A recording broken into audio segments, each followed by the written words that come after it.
Chapter 18, Fellowship of Russian Entrepreneurs. The idea of a fellowship meant that it would be open to any entrepreneurs who had been active in the Russian market for at least a year and who were sincerely striving to develop honest relationships not only with each other, but with their clients and employees.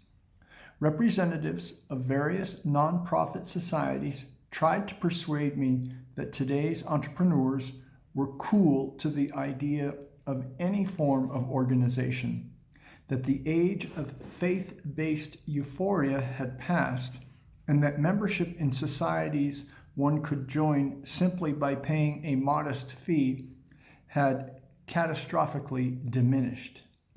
They argued, furthermore, that the idea of organizing a fellowship with additional requirements involving the ethical standards of both the entrepreneur and the enterprise were simply absurd. My old friend Artem Tarasov, having heard about my arrival in Moscow and what I was up to, came to one of the round tables. He set to work on drafting documents, including an appeal to entrepreneurs.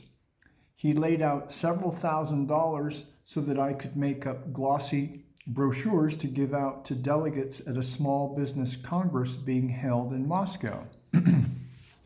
But the Congress organizers decided not to allow any brochures on the fellowship to be handed out, no doubt fearing competition from us.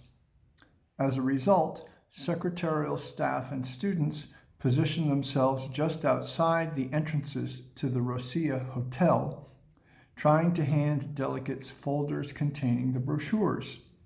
They stood there withstanding both the cold and attempts to chase them away by the militia, who thought some kind of illegal selling might be taking place.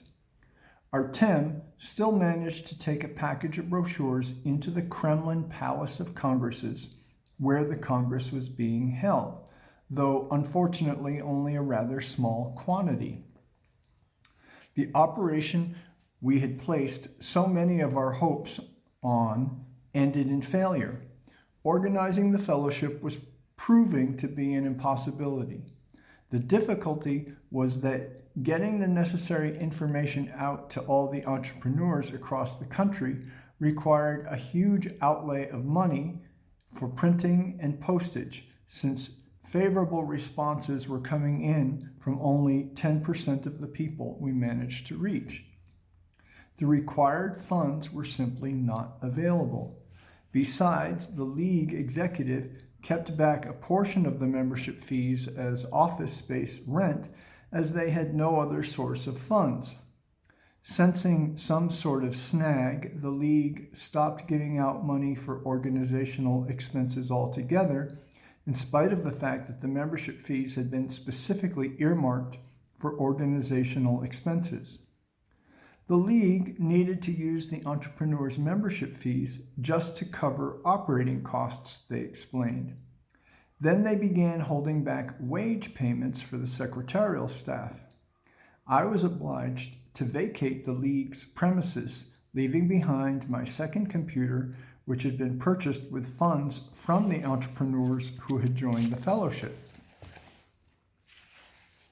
How come? Queried the students in bewilderment, students who had spent hours working out computer programs at their own expense. We've been doing the work which this nonprofit organization, according to its own constitution, is supposed to carry out, and here they're treating us like tenants and spitting on the entrepreneurs in the process. The League executive argued the office rent must be paid. With what was left of the secretarial staff, I tried to carry on the work out of one of the entrepreneurial trades union offices, but the same situation repeated itself there. After getting to know the leaders of several nonprofit organizations, I suddenly realized that they all had titles but no membership, something like the so-called SOFA parties, which are nonprofit societies with trappings of a registered organization. existing only for the benefit of their executives.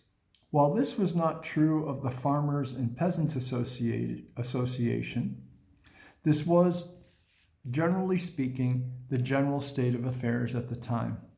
Even today, there is no nonprofit organization in Russia bringing together any significant number of entrepreneurs, and those that do exist are of the sofa party variety. The possible causes among possible causes, I would include the anonymity of membership fees. For some reason, it always happens that once an executive body is created, it starts making decisions on behalf of entrepreneurs without consulting them. Walking away from the trade union office, I now found myself without any means of communication and without anything to live on. Artem had by this time emigrated to London. He had tried to get himself on the ballot for the Russian presidency and had spent billions of rubles collecting the required signatures.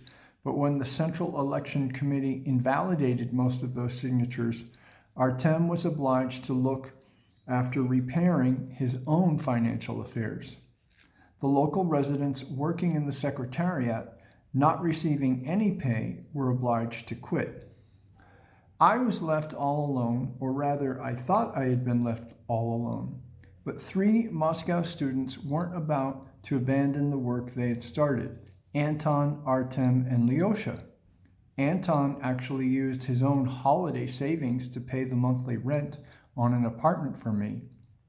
They were willing to wait until I sought and found a way out of my present circumstances and could continue my work on creating the fellowship. They had got caught up by the whole idea. They believed in it, but I could see nothing ahead but a dead end. It was right at this time that some news arrived from Novosibirsk.